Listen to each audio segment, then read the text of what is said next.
नमस्कार, मी दिनकर शिंदे. आपण पाहताय डीएस न्यूज. तुमचं मत माझं मत मध्ये आपलं स्वागत. मित्रांनो, महत्त्वाचा विषय मी आपल्यासमोर घेऊन आलो तो म्हणजे असा की महायुती सत्तेत आल्यानंतर पहिलं अर्थसंकल्पीय अधिवेशन हे नुकतंच या ठिकाणी सुरू आहे.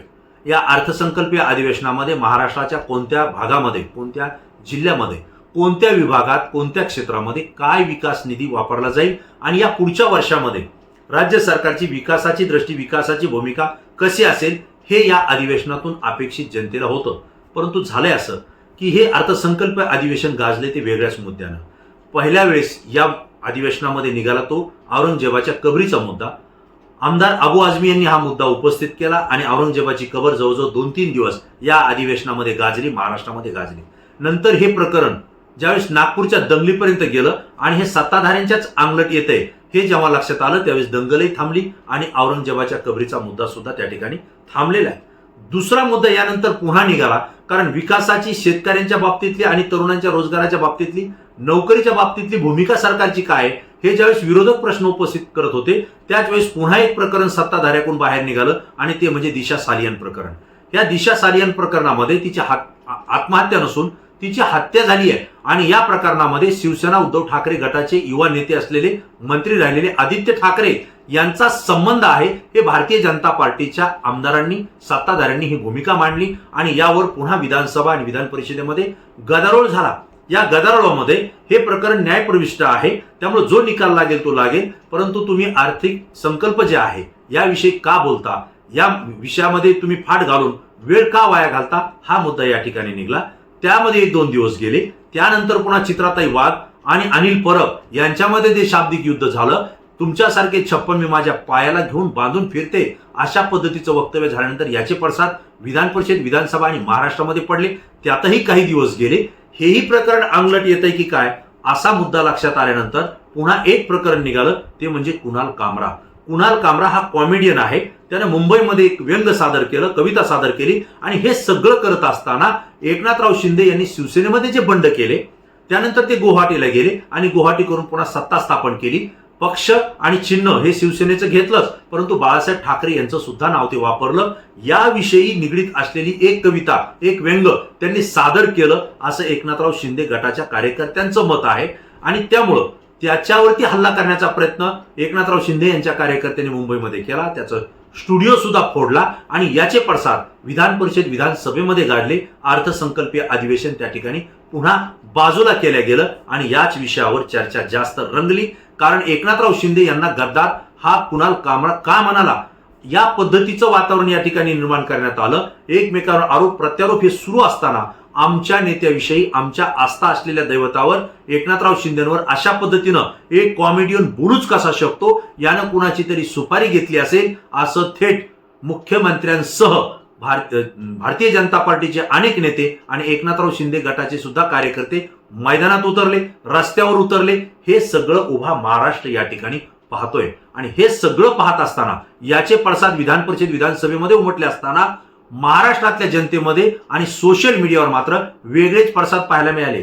ते पडसाद असे होते, एकनाथराव शिंदे यांचं नाव न घेता कुणाल कामराने एक व्यंग, एक कविता सादर केली, एक गाणं सादर केलं, तर तुमच्या जिव्हारी इतकं लागलं की तुम्ही त्याचा स्टुडिओ फोडला, त्याला मारण्याची भाषा केली, जीवे मारण्याची भाषा केली. आमदार निलेश राणेंनी तर त्याला भारत सोडून जावं लागेल, देश सोडून जावं लागेल इथपर्यंत टोकाचं बोललं गेलं. मग सोशल मीडिया आणि महाराष्ट्राच्या जनतेनं प्रश्न उपस्थित केला की ज्या छत्रपती शिवरायांचं नाव घेऊन सरकार स्थापन होत आहे, ज्या छत्रपती शिवाजी महाराज, संभाजी महाराजांचं नाव घेऊन महाराष्ट्रामध्ये सगळ्या विभागाचं काम चालतंय, मतं तुम्ही मागताय, त्यांची बदनामी करणारा प्रशांत कोरटकर असेल, राहुल सोलापूरकर असेल, यांच्यावर तुम्ही कारवाई करण्यासाठी का आक्रमक झाला नाही, का तुम्ही त्या ठिकाणी रणकंदन माजवलं नाही, का तुम्ही थैथयाट केला नाही, का तुम्ही महाराष्ट्रामधले रस्ता रोको आंदोलन त्या ठिकाणी केले नाही, किंवा प्रशांत कोरटकर, राहुल सोलापूरकर यांच्या घरावर तुम्ही का आंदोलन केले नाही, हा प्रश्न सोशल मीडियावर सातत्यानं 24 तास विचारला जातोय आणि महाराष्ट्रातली जनता सुद्धा याच पद्धतीचे प्रश्न उपस्थित करताय. देवेंद्र फडणवीस साहेब मुख्यमंत्री आणि गृहमंत्री तुम्ही आहात. विधानसभेमध्ये या विषयावर, कामराच्या विषयावर बोलताना त्यांनी सांगितलं की मुख्यमंत्री आणि उपमुख्यमंत्री राहिलेल्या एका लोकनेता असलेल्या एकनाथ शिंदेविषयी अशा पद्धतीचं कामरा बोलू कसं शकतो? त्यानं माफी मागितली पाहिजे. तो कुणाची तरी सुपारी घेऊन अशा पद्धतीनं गद्दार म्हणतोय. वास्तविक पाहता गद्दार कोण आणि खुद्दार कोण हे महाराष्ट्रानं विधानसभेच्या निवडणुकीत दाखवून दिलंय. आणि एकनाथ शिंदे यांची शिवसेना खरी आहे असं सुद्धा देवेंद्र फडणवीस यांनी जाहीर विधानसभेमध्ये सांगितलंय. आणि त्यामुळं आम्ही कुणाल कामरावर कडक कारवाई करू हा सुद्धा इशारा त्यांनी दिलेला आहे. असं स्वैराचार हे आम्ही खपवून घेणार नाही असं सुद्धा त्यांनी सांगितलेलं आहे. व्यक्ती स्वातंत्र्य जरी असलं तरी त्याचा स्वैराचार होता कामा नये. हे सांगत असताना सोशल मीडियावर देवेंद्र फडणवीस यांच्या या वक्तव्याला सुद्धा ट्रोल करण्यात आलेलं आहे. जर एक कुणाल कामरा कॉमेडियन जर असं बोलत असेल आणि मुख्यमंत्री इतके आक्रमक होऊन कारवाईची भाषा करत असेल तर मग छत्रपती शिवाजी महाराज असतील, राजमाता जिजाऊ मासाहेब असतील किंवा छत्रपती संभाजी महाराज असतील यांच्याविषयी अत्यंत खालच्या थराला जाऊन त्यांची बदनामी करेल असं प्रशांत कोरटकर हा बोललेला आहे.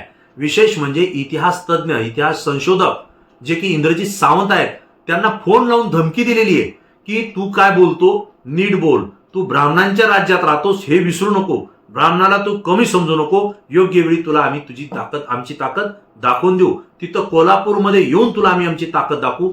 इतकी हिंमत, इतकी धाडस या प्रशांत कोरटकरची झाली, जो नागपूरमध्ये आहे, जो भारतीय जनता पार्टीच्या अनेक नेत्यांशी जवळचे संबंध ठेवून आहे. वरिष्ठ पोलीस अधिकारी असतील, जिल्हा अधिकारी असतील यांच्याशी सुद्धा तो घनिष्ठ संबंध ठेवून आहे.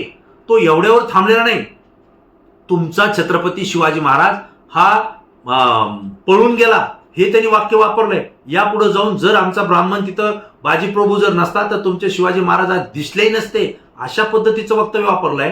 आणि राजमाता जिजाऊ मासाहेब यांच्या सुद्धा चारित्र्यावर बदनाम करण्याचं वक्तव्य याच बदमाश असलेल्या पत्रकार म्हणून घेणाऱ्या प्रशांत कोरटकरनं त्या ठिकाणी वापरलंय. मग इतकं जर आपल्या या राजा महाराजा आणि आराध्य दैवतावर किंवा आराध्य स्थान मानलेल्या या राष्ट्रपुरुषाबद्दल अपशब्द वापरत असेल तर मग मात्र देवेंद्र फडणवीस मुख्यमंत्री आणि गृहमंत्री म्हणून किंवा एकनाथराव शिंदे यांच्या शिवसेनेच्या कार्यकर्त्यांनी आक्रमक भूमिका का घेतली नाही? म्हणजेच छत्रपती शिवाजी महाराज, राजमाता जिजाऊ आणि संभाजी महाराज यांच्याही पेक्षा मोठे एकनाथराव शिंदे तुम्हाला वाटतायत का?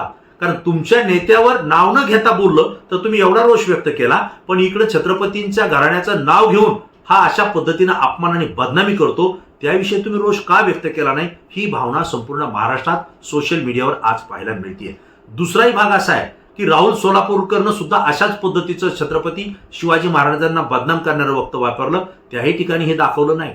म्हणून यामध्ये जे काही अर्थसंकल्पीय अधिवेशन आहे त्याचे दिवस यामध्ये सुद्धा काही गेलेले आहेत. पण प्रशांत कोरटकर हा 1 महिन्यापासून फरार होता. तो गृह मंत्रालयाला, पोलीस विभागाला सापडत नव्हता. हे दुर्दैव आहे महाराष्ट्राचं. देवेंद्र फडणवीस यांनी विधानसभेत सांगितलं प्रशांत कोरटकर एक चिल्लर माणूस आहे. मग जर तो चिल्लर होता तर त्याला पकडायला 1 महिना का लागला? 25 फेब्रुवारी पासून तो फरार आहे आणि आता 25 मार्चला तो तेलंगणामध्ये या ठिकाणी सापडलाय. विचार करा, महाराष्ट्राच्या सगळ्या जिल्ह्यामध्ये तो फिरून फिरून शेवटी गडचिरोलीला गेला आणि ही माहिती पोलिसांना मिळाल्यानंतर कोल्हापूरचं आणि नागपूरचं पोलीस पथक ज्यावेळेस तिथं गेलं त्यावेळेस तो तिथून सटकला आणि बाजूला असलेल्या तेलंगणा राज्यामध्ये त्या ठिकाणी तो सापडला. 1 महिन्यानंतर कोरटकर सापडला कसा? हा योगही असा आलाय की ज्या दिवशी कामराविषयी, कुणाल कामराविषयी राज्य सरकारनं भूमिका घेतली, त्याच्यावर गुन्हा दाखल करण्याची भूमिका घेतली, त्याच्यावर कठोर कारवाई केली जाईल अशी भूमिका घेतली आणि राज्य सरकार ज्यावेळेस राज्यातल्या जनतेनं ट्रोल केलं, सोशल मीडियावर ट्रोल केलं, हे नेत्यांना ट्रोल केलं, त्यावेळेस एक गोष्ट लक्षात आली की आता मात्र प्रशांत कोरटकरला अटक करणं गरजेचं आहे.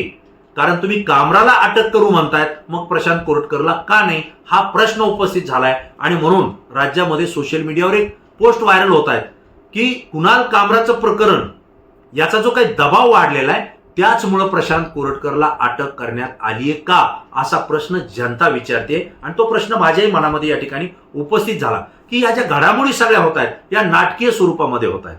कारण 1 महिना प्रशांत कोरटकर फरार कसा राहू शकतो? जो नागपूरमधला आहे तो कुठं जाऊ शकतो, कुठं राहू शकतो हे सगळ्यांना माहिती आहे. विशेष म्हणजे वेगवेगळ्या पोलीस अधिकाऱ्यांच्या संपर्कात तो असायचा, त्यामुळे त्याची कुवत, त्याची ताकद, त्याची हिंमत आणि त्याची मर्यादा कुठपर्यंत आहे हे सगळ्यांना माहिती आहे. तो कुठं जाऊन लपू शकतो हे सुद्धा माहित होतं. 1 महिना तो सापडलेला नाही. त्याला अटकच करायची असती तर पोलिसांकडे अनेक मार्ग आहेत. महाराष्ट्रातली पोलीस ही देशातली नंबर 1 ची पोलीस आहे. महाराष्ट्रातल्या पोलिसांना जर अधिकार दिले आणि त्यांना त्यांच्या पद्धतीने जर कारवाई करण्याचे अधिकार जर त्यांना मिळाले तर निश्चितपणे महाराष्ट्र राज्यातलं पोलीस विभाग, काही बोटावर मोजणे इतके सोडू द्या, ते सगळ्याच विभागात असतात, सगळ्या क्षेत्रात असतात, परंतु महाराष्ट्र पोलीस विभागाचे जे पोलीस कर्मचारी आहेत ते अत्यंत दक्ष आहेत, चाणाक्ष आहेत, हिम्मतवान आहेत, जिगरबाज आहेत. कारण आपल्याला माहिती आहे बॉम्ब ब्लास्ट झाल्यानंतर सुद्धा हेच पोलीस त्या ठिकाणी जीवाची बाजी करून समोर गेले होते. आज त्या पोलिसांना जर थोडा अधिकार दिला तर त्यांनी आतंकवाद्यांना सुद्धा ताब्यात घेतलंय.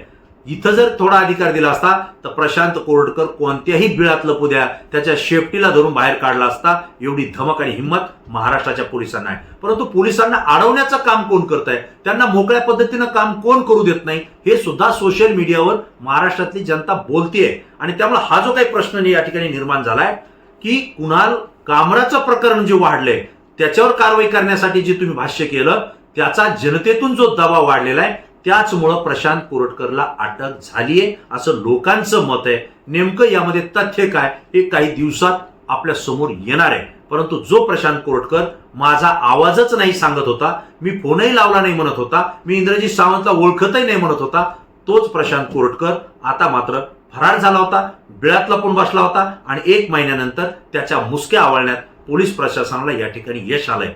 याविषयी कोल्हापूरच्या जनतेच्या प्रतिक्रिया ज्यावेळेस आपण पाहिल्या त्यावेळेस त्यांनी सांगितलं की पोलिसांनी 1 महिन्यानंतर कोरटकरला पकडलंय, ही अभिमानाची बाब नाहीये, ही लज्जास्पद बाब आहे की एवढा चिल्लर कार्यकर्ता पकडायला 1 महिना का लागला. प्रशांत कोरटकरचं स्वागत हे कोल्हापूरमध्ये कोल्हापुरी पायतानानं व्हायला पाहिजे होतं, परंतु इथं मात्र त्याला पोलीस संरक्षण देत आहेत आणि त्यामुळे त्याला ते आम्हाला करता येत नाही. परंतु यापुढे छत्रपती शिवाजी महाराज असतील, छत्रपती संभाजी महाराज असतील, राजमाता जिजाऊ असतील किंवा राष्ट्रपुरुष असतील यांची जर बदनामी कुणी करत असेल तर त्याला त्या ठिकाणी जाऊन चोख उत्तर दिलं जाईल, अशीच भावना आणि भूमिका कोल्हापूरातल्या जनतेनं, शिवप्रेमींनी या ठिकाणी व्यक्त केलेली आहे. आणि म्हणून हे जे काही प्रकरण आहे ते कुणाल कामरावरती प्रकरणाचा जो काही राज्य सरकारवर वाढलेला दबाव आहे, या दबावामुळे प्रशांत कोरटकरला अटक झाली आहे का हा प्रश्न आहे. या प्रश्नाचं उत्तर तुम्हालाही द्यायचं आहे, कारण तुम्ही संपूर्ण महाराष्ट्रातून आहेत आणि तुमची प्रतिक्रिया अत्यंत अभ्यासू असते, म्हणून ती आमच्यासाठी महत्त्वाची असते. मित्रांनो, जाताना एक विनंती करेल की DS न्यूज हे सत्य माहिती रोखठोक आणि परखडपणे मांडते आणि म्हणून तुमच्यासारख्या कोट्यावधी स्वाभिमानी जनतेनं DS न्यूजला प्रेक्षकांना पहिली पसंती दिली आहे. हा व्हिडिओ, ही माहिती जर आवडली असेल तर जास्तीत जास्त मित्रांना शेअर करा आणि DS न्यूजला सुद्धा सहकार्य करा. पुन्हा नवीन विषय, नवीन मुद्दा घेऊन आपल्यासमोर येईल. तोपर्यंत धन्यवाद.